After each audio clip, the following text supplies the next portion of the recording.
Okay. All right. Welcome back to another special broadcast of The Unknown. My name, as always, is Michael Volpe. I report from Chicago, Illinois, which is in Cook County, and I write at michaelvolpe.substack.com. My broadcast partner, Richard Luthman, Luthmann. That's important because it's Luthman.substack.com. He doesn't like to tell anyone exactly where he is, but he does love the fact that he's in Lee County. And he especially loves that it's named after Robert E. Lee.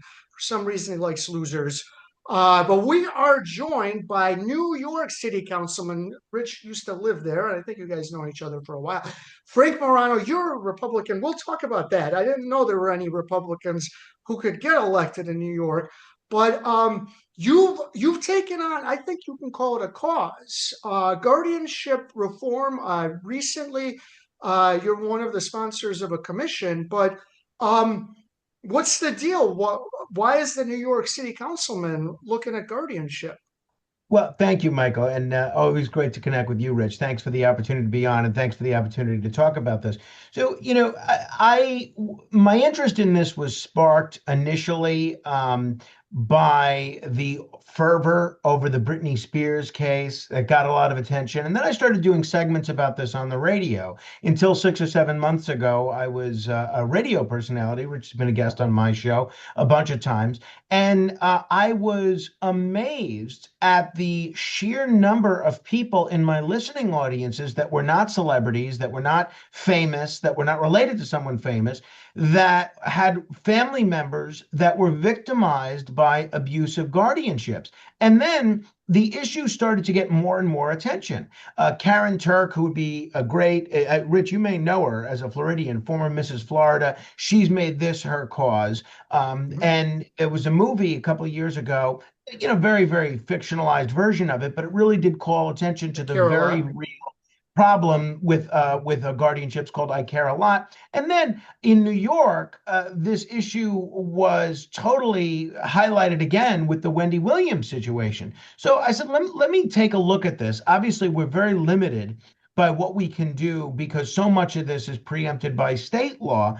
But in plain English, what I want to do with the bill that I've produced is create a watchdog group for guardianships in New York City. Right now, when someone's put under a guardianship, usually a senior or a person with disabilities, a court-appointed guardian can make huge decisions for them, their money, their home, medical choices. You guys know the law better than me. It's a lot of power. And there's Right. very little oversight. So, what my bill does is set up a commission whose entire job is to look at how guardianships are working or not working in New York City. They'll study cases, they'll talk to families, identify where abuse or neglect is happening, and then make formal recommendations on how to fix it. It doesn't change state law. That comes hopefully later, but it creates the foundation. It shines a light on a system that's been operating in the dark and gives us the facts that we need to push for real reform. So really, it's simple, and I'm sorry to be so long-winded. We're creating a team that looks out for vulnerable people and helps make sure guardianship is being used to protect them, not control them. All right, and a few things, and I think you're calling it Wendy's law, right? Yes, yes. They All the right, city now council doesn't officially let you name bills, but I'm calling it Wendy's Law. it says the first phase is this commission, but what else are you planning on doing with this? Well, a number of other things. I've submitted them to bill drafting, and we're waiting to see what we can do just on a municipal level for stuff that's strictly state level reform.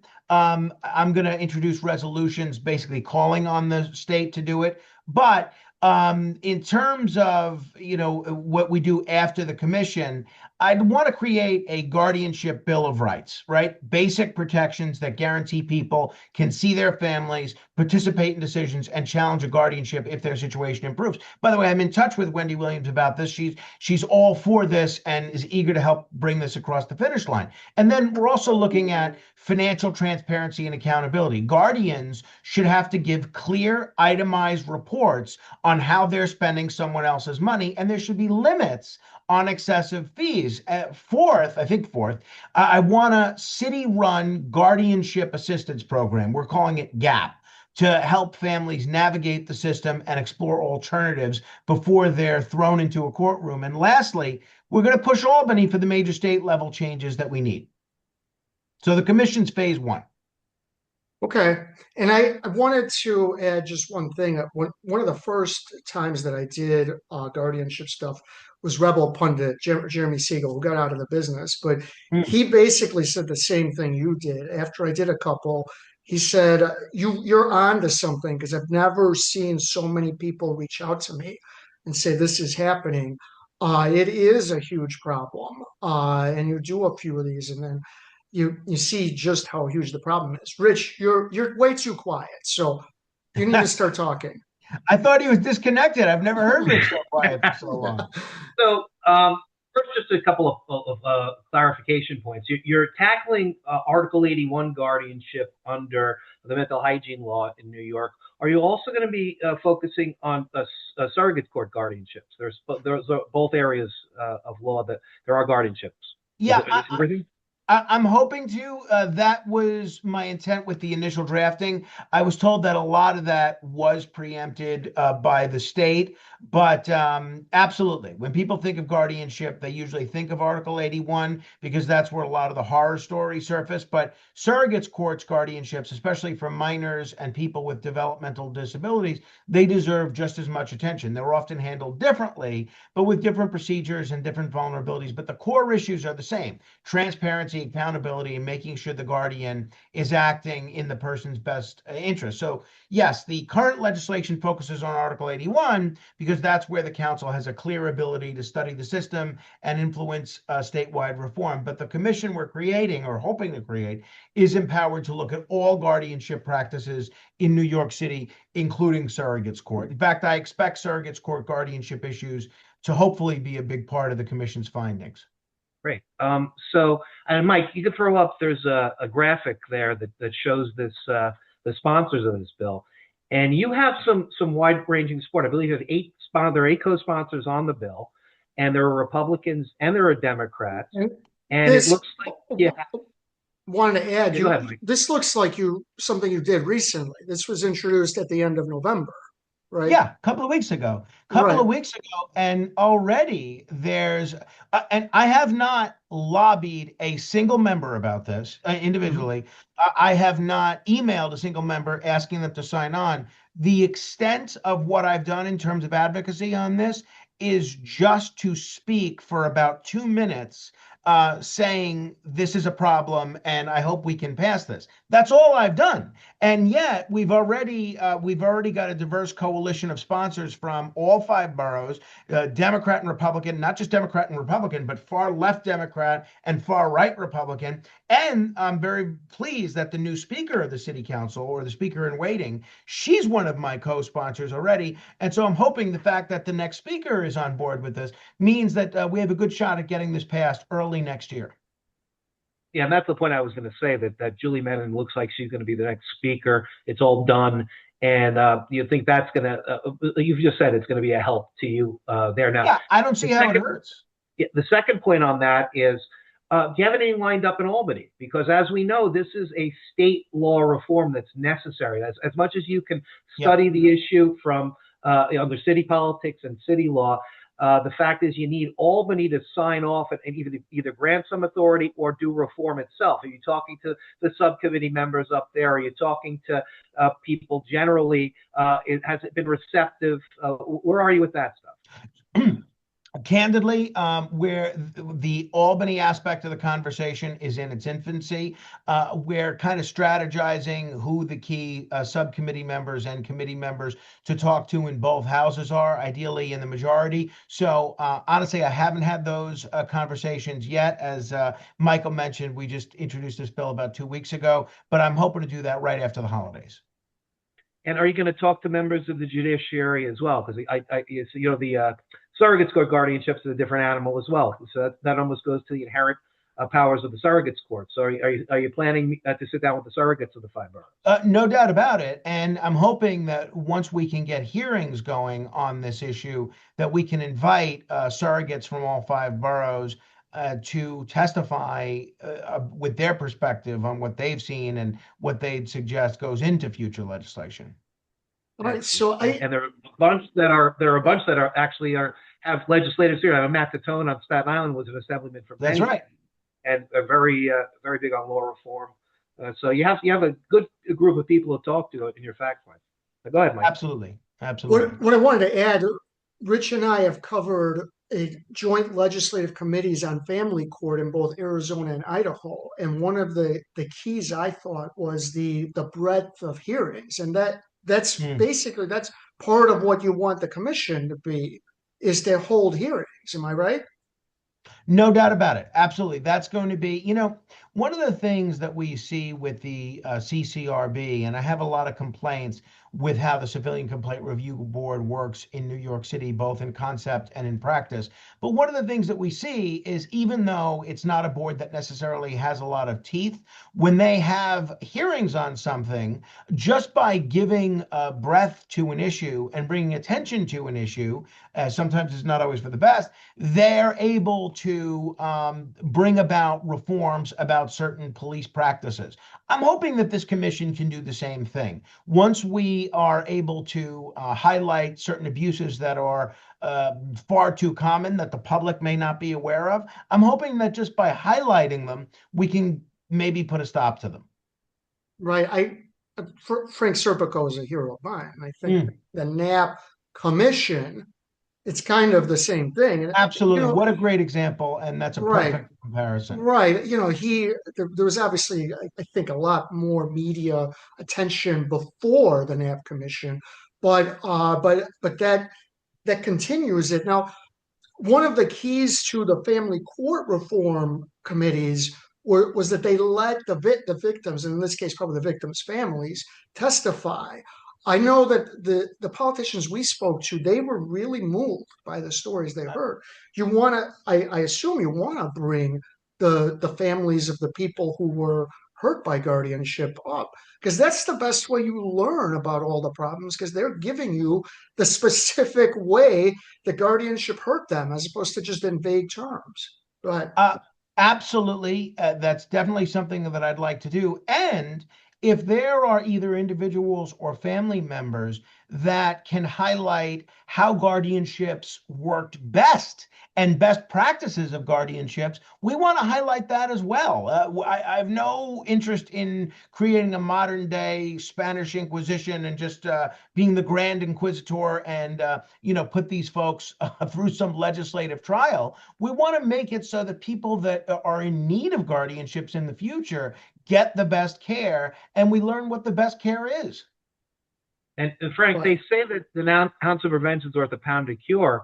I think you have plans on bringing in the state bar and the local bar associations, because part of guardianship, the reason why people end up in guardianships is they haven't effectively had their estates planned or their incapacitation planned. So by bringing the lawyers in early, you can avoid a lot of the Article 81 system. Do you have any plans for that? I hadn't, but I think that's a great idea. I'm going to send a memo to the relevant bar associations today. That's a great idea. I had not thought of that, but it makes perfect sense. I wanted to add in really corrupt. I can get Lori Schiller, her parents, both parents, it was conservatorship, because in California, it's got to be different and call it something else. But they had the estate planning, and once they got into conservatorship, the courts just ignored the trusts and did whatever they wanted. Look, in my opinion, guardianship is unnecessary. It violates your liberty. And I know what you're saying. Some people need it. There's no perfect system, but I do agree it shouldn't be the Spanish Inquisition. You absolutely should invite people who disagree with me, but I've studied this for over a decade. I don't think it's necessary. It often leads to abuse. And ultimately, I think if you're really trying to reform it, complete abolition, in my opinion, is the way to go. But look, the commission can't come in with preconceived notions and preconceived ideas and say, we only want to hear from people who believe this. But I want to ask you specifically, from the stories you've heard, what are the problems you're seeing in guardianship? What are you hearing from people? Just to go back, I'm going to answer your question, but just to go back a second, I get where that instinct comes from. when you look at the horror stories, people isolated from their families, money drained, decisions made without consent, it's very tempting to say, scrap the whole system. And trust me, I understand that anger. But the reality is, we can't simply abolish guardianships outright, at least not today. There are people, seniors with advanced dementia, adults with severe cognitive disabilities. I have a step cousin that cares for a sibling that is severely autistic, people in comas, people with traumatic brain injuries who genuinely can't make basic decisions or protect themselves. And for those individuals, we do need some legal mechanism to safeguard their health, their finances, and their safety. The problem to me, and I know I don't have the decade of studying this that you do, Michael, but the problem to me isn't the concept of guardianship. The problem is the execution and the lack of oversight, the lack of transparency, the lack of accountability. Guardianship should be a last resort with strict guardrails. Instead, it's too often the first choice with almost no guardrails at all. So abolition sounds morally satisfying, but practically it would leave a lot of vulnerable people with no safety net. That's not compassionate either. What we can do, and what the whole concept of what I'm calling Wendy's Law is designed to do, is make guardianship what it was supposed to be in the first place: narrowly tailored, closely monitored, transparent, and always reversible when circumstances change. Now, could we move towards a system one day where almost no one needs a guardianship? Maybe. Some states are experimenting with supported decision-making models that reduce the need for full guardianship. I think that's worth exploring, but it's a long-term project. Right now, what we can realistically do, and what we have to do, I think, is fix the system we have so that the people aren't being abused. So in terms of specific problems, that I've heard about. I mentioned Wendy Williams, and I've gotten to know her a little bit over the course of the last year or so. And this is a woman who is incredibly intelligent, incredibly bright, incredibly talented.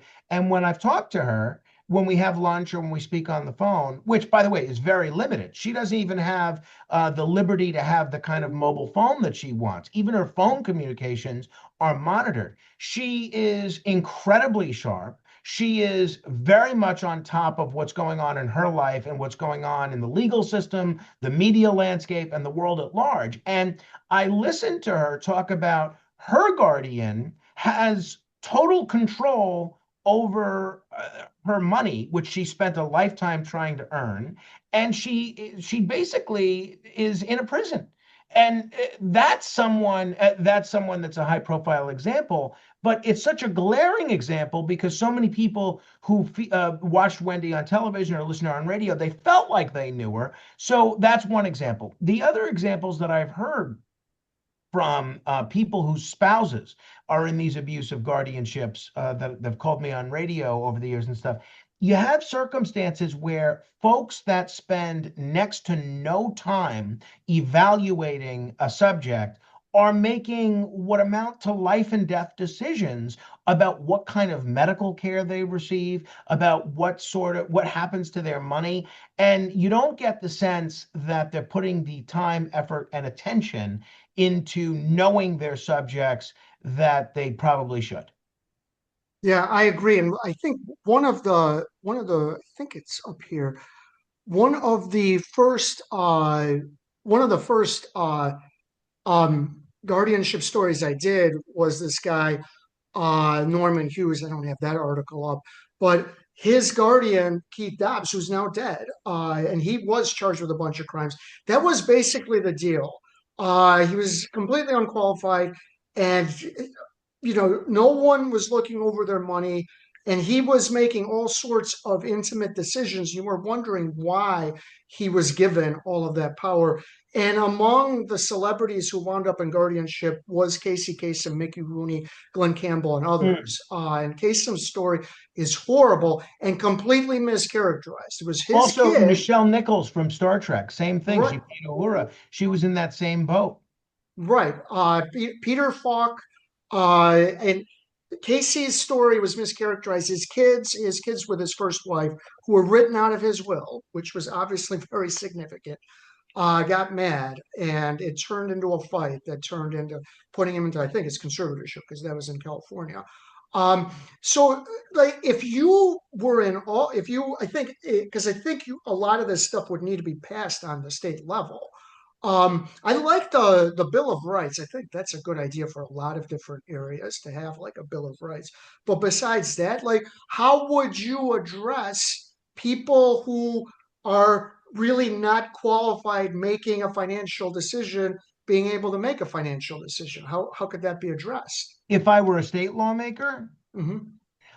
look, I'm open to your suggestions and the suggestions of of other people that are more learned in this, than I am. But I think to start, and this is where I'm hoping this commission that we're trying to put together has some solid recommendations that Albany can build on. But I think if I were a state lawmaker, I'd push for the big ticket reforms that only Albany can enact. Number one, and as a former attorney, I know Rich will appreciate this, there's got to be mandatory independent legal counsel. No one should lose control of their rights, their finances, their family relationships without having their own attorney, not a court-appointed lawyer who might be juggling 40 cases.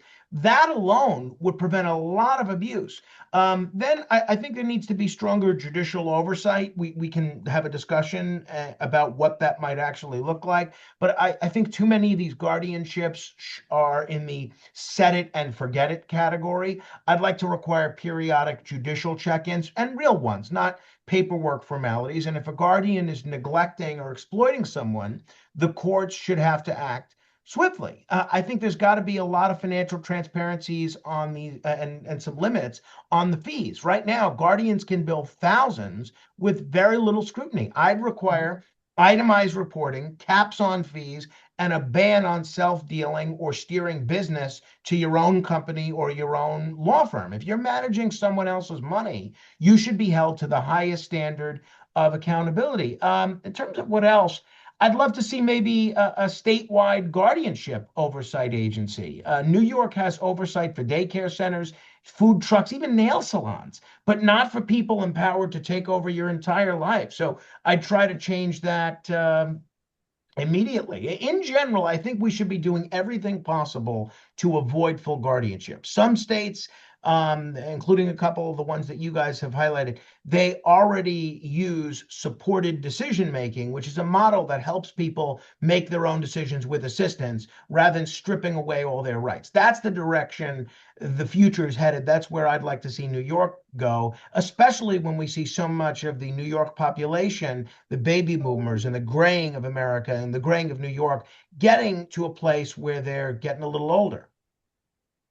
You got Yeah. a Go. significant issue that you got to tackle there, which is the judicial branch, in the Yeah. sense that a lot of the oversight is assumed to be under the purview of the judicial branch because Article 81 is by necessity and by law already under the auspices of a Supreme Court justice. So you may want to bring in a few of the Supreme Court justices, or at least somebody from OCA, to give some statements Yep. about how things are there. The oversight, I think, I don't know if it even can be accomplished the same way a daycare center can, or someplace else of similar ilk, only because it's the courts. You know, Right. the executive branch can have an agency oversight by legislation for a daycare center, but it's hard to do that when you have the courts being where the buck stop at the desk of the Supreme Court justice. That's just some food for thought for you. Go Yeah. ahead. I think that's a good point. I got an article about April Parks, who's arguably the most notorious guardian, but she stole money. That's what she was pled guilty to. But that part of the problem was complete lack of oversight over making sure that she was properly spending the money that she was given the power to spend. So it is a huge problem, and there people in this position are so vulnerable. They have almost no rights. Um, the reason I don't think you should have guardianship, it's a libertarian, more like a I understand. philosophically. I get I it. just don't think anyone should tell you what you can and can't do if you haven't committed a crime. And I understand. I think there are ways that are much less restrictive to deal with someone in a coma, for instance, rather than guardianship. But I do agree with you. If there's real oversight, that helps a lot. People like April Parks are all over the place, and they're just starting to be prosecuted all around the country. Hers was basically like the first domino, and other DAs started looking in other places for their April Yeah, Park. that's interesting. I'm looking her up now. I see a lot of interesting stuff here. Fascinating. Right, she's a bad lady, and a lot of people think that she was the model for Hmm. the Guardian in I Care a Lot. In fact, Uh-huh. the way that the lady was selling their people's homes, there's a story from April Parks that's basically exactly the same as what they described in the movie. I would not be surprised because the producers looked up a lot of guardianship stories if they read some stories about Parks and they used it. Rich, you've got anything else? Well, you ready for some general questions, Frank? Sure, absolutely. I'm all yours. Yeah, Okay. Beyond guardianship, we both come from this Reform Party background. Sure. You've been always a Reform guy, and you've been really vocal about ethical reforms in politics and justice. I'm going to mention not by name, a notable Staten Island political couple, and they together collect nearly $676,000 a year in salaries and pensions. That's 676,000, 6.7 times the median income on Staten Island, the median household income. They're double dipping, and it's pretty eye opening. But we see this not just with that couple, but with others in politics. We see this double dipping in public service, almost like a family business. Do you think measures like stricter oversight on double dipping, nepotism, some of these other things that we see should be on the reform agenda for the New York City Council? And how do these tales that we hear of public servants, enriching themselves through their public service, how does that influence your drive to push for a cleaner and more transparent government? So you said quite a bit there, and certainly, I was involved in the Reform Party and the Independence Party, and my whole political life has been in the reform movement. And I'm not going to make the same mistake that you've made in criticizing some people that are high up there in the governmental chain that may have the power to do things like convene grand juries or issue indictments. But being a reformer inside government is a bit different than being a reformer outside it, but not necessarily harder. I think the key is credibility. You have, we were talking a lot about guardianship. That's an issue, guardianship reform, that's not flashy. It doesn't necessarily poll test well. No one is holding rallies about Article 81. But when you explain it to colleagues, and this, I think, is the difference between broadside reform issues as an outsider versus being a kind of an insider, that it's about seniors being isolated in that case, and about people being shut out and people losing their autonomy without safeguard, it resonates. So my strategy with every reform issue, whether it's electoral reform, which is very important to me, or the guardianship issue, or anything really, it's simple: is be serious, be respectful, do the homework, and try to build coalitions issue by issue. Reform doesn't have to be loud to be effective. It just has to be persistent.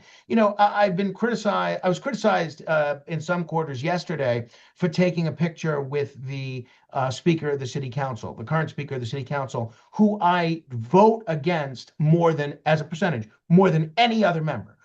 There's many, many instances where I am the lone no vote. And you had all sorts of people criticizing me for, oh, you're really a liberal because you took a picture with the speaker. Now, my view with Zohran Mamdani as the incoming mayor, who I have a lot of real concerns about, or a mayor that I might like, is exactly the same, which is every single issue that we disagree on, I'm going to explain loudly as to why that's the case. And if we disagree out of 99 out of 100 issues, I want to take the one issue where we have some common ground on and work together on it. So that's really what I think the biggest difference between being an outside advocate or an activist is versus being an elected official. I'm going to give you the question. Hold on. I'm going to give you the question again. Chris Mega lost an election because of double dipping. Bob DiCarlo got caught double dipping, and he basically went off the political cliff. There are others that do double dipping. Do you think that there needs to be legislation put in place or action by the city council to stop double dipping?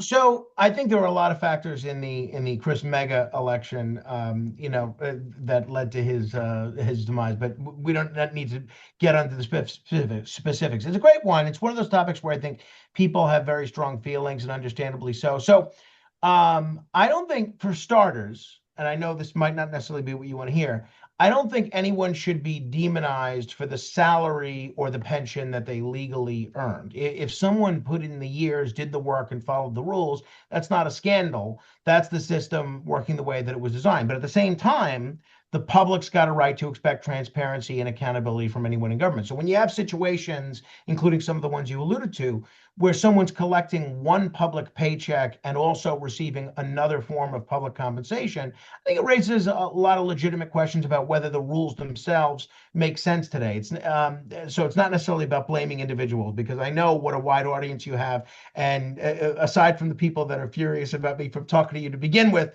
they're going to be trying to read the tea leaves of and seeing who I'm taking shots at. So my view is pretty simple. If the public thinks something undermines confidence in government, then it's worth reviewing. If the rules intentionally or unintentionally create the optics that look like insider favoritism, then we should look at tightening them. And if the structure encourages people to retire on paper just to return to the same job the next day at a higher total compensation, that's something I think we should all consider. What specifics? I don't know.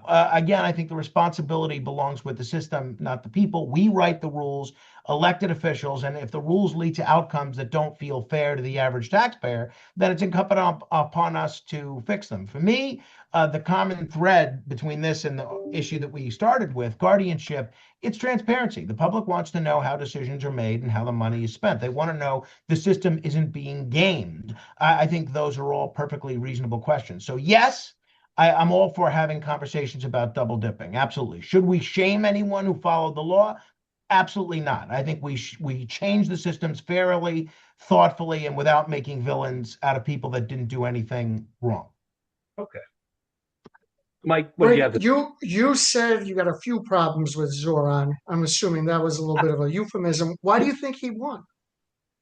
Look, I think we could do a whole show just on that, and it would and still have time for a sequel. I think there are a bunch of factors. I think he made the very intelligent calculus of focusing not on the same people that are likely voters in every Democratic primary election, but try to bring new voters, namely young people that don't typically vote in Democratic primaries, into the fold. I think that single strategic decision was the most important aspect of it. Beyond that, I think his issue focus on affordability, as anyone who's trying to pay the bills living in any of the five boroughs can tell you, is first and foremost on the minds of New Yorkers, was brilliant. You had others talking about all sorts of other things that don't affect the average ordinary New Yorker, and he was wise enough to focus on affordability. Then, in terms of how he sold himself, again, I think most of his solutions are bupkis, honestly, and more than bupkis, I think they're actually very harmful to New Yorkers. But his use of social media, the creative way that he would do these TikTok videos and mobilize a volunteer army, it's really unlike anything we've ever seen in New York City politics. And if you look at most of the folks that put together his coalition, they are energized, excited. And if you look at what Andrew Cuomo did, especially in the primary, he looked like he didn't even want to be there. He didn't put in any effort. And it was kind of like what they said about John Lindsay in 1965, meaning in this case, Mamdani. He's fresh and everyone else is tired. Cuomo acted like a lot of this retail politics was beneath him. He thought he was going to skirt by because he had the most money, the most endorsements, the most name recognition, and the backing of all the labor unions in the county party. And a lot of these activists that make up all of the energy and the backbone of the Democratic primary these days, they were not taking that. So I think it was a combination of a bunch of factors related to his campaign strengths combined with Cuomo's total collapse and failure. I agree, and also add he's extremely charismatic. Oh, 100%.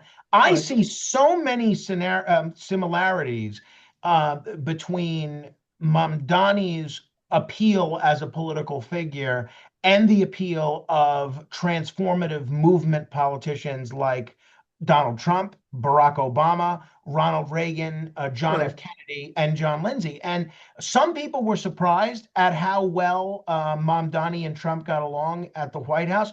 I was not. I expected them to get along very well because one's a right of center populist, one is a left of center populist, but they really, the same conditions in the political establishment and the economy birthed both of their candidacies and birthed both of their movements. So I wasn't surprised that they got along so well. I see a lot of similarities between the two of them as political figures.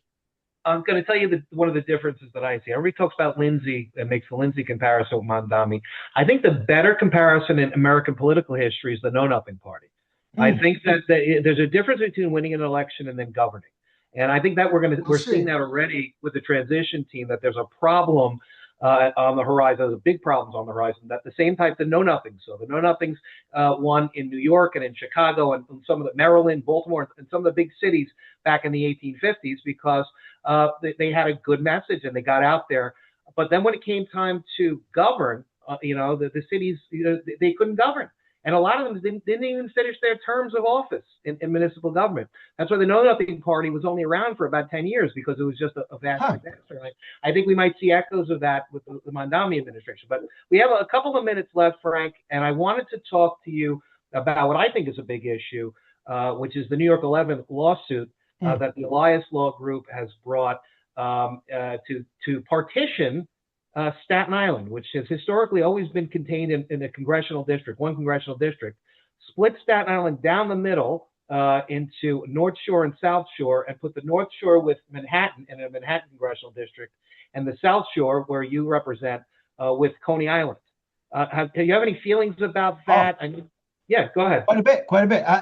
And this is one of those issues where I've spoken about this on the floor of the city council. At the end of the council meetings, they let you speak for 2 minutes about whatever you want. And generally I speak about bills that I'm introducing, but sometimes I speak about issues of broader interest. And this is one that I spoke about. And I had members, colleagues on the far left, people that don't like my congresswoman at all, coming up to me and said, "You're exactly right." So redistricting is always framed as abstract math. But for Staten Islanders, it's very personal. Our borough already struggles to have its voice heard. Splitting it up in the manner that you described, or attaching it to districts that are centered entirely off island, that really risks turning us into a complete afterthought. So from a constituent perspective, coherence matters. Communities should be represented with people they actually share interests with: infrastructure, transit, public safety, flooding, port activity. And the South Shore has very different needs than neighborhoods miles away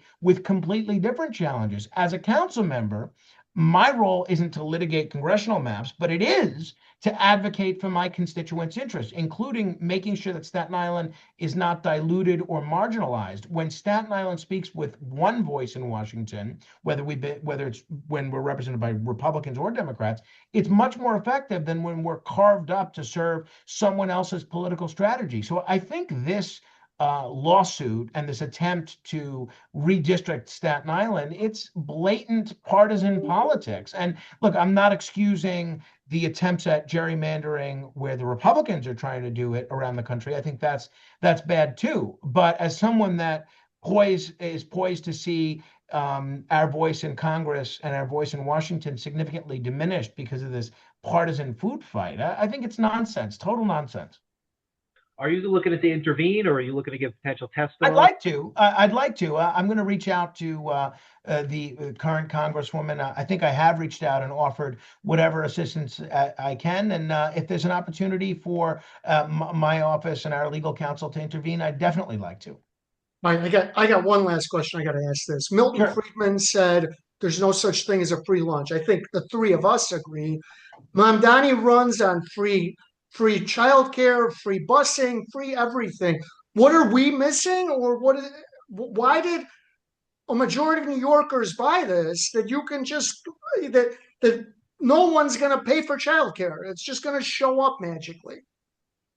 Well, I think part of the reason that Mamdani saw the political appeal of this issue is because New Yorkers feel the pinch in their wallets, number one, when it comes to childcare, and two, because both politically and I would argue economically, the previous de Blasio initiative for universal pre-K, which he campaigned on a basis of using a millionaire's tax to pay for it. New Yorkers kind of got the best of both worlds. They got the universal pre-K, but they didn't have to deal with the millionaire's tax to pay for it. So I think this Santa Claus mentality has really taken hold among both the public and politicians. Politicians feel very comfortable offering this and offering that because they've seen how effective it can work. And the public says, huh, that guy said we were going to have to tax the millionaires in order to pay for this. And look, we didn't even have to tax them. They found the money somehow. And I bet you they can do the same thing this time. So look, the cost of childcare, we'll see. Exactly. You know what happened? I'll give you some inside baseball. And you know this, Frank. What happened was in the real estate in your district and other districts in Queens and in Brooklyn, you have a gap between houses that close for like $999,000, and then the next ones after that, there's nothing that closes for $1 million. It only closes at 1.1 million. So everybody reduced the value of the house to avoid the millionaire's tax.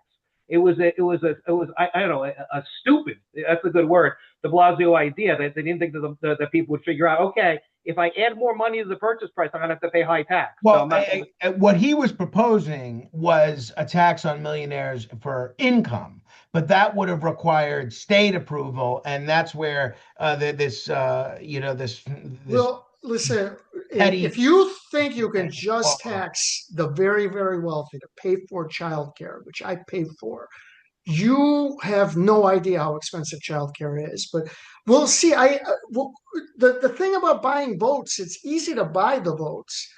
Now you got to govern. He'll face re-election, and if you didn't deliver, you're not going to be in office that long. So we'll see. It sounds like a good idea. I don't know how he can pull it off, though. Well, we're going to see. I'm waiting and watching on this and a few other things. We didn't even get into free buses and freezing the rent, which is a recipe for no more industrial residential market rates apartments and mobile homeless shelters. That's what it looks like, but who knows? All right. Councilman Morano, thank you for being here. Michael, Rich, it's great to talk with you. Thanks for the great work you're doing. And whenever you want me in the future, I'm happy to come back.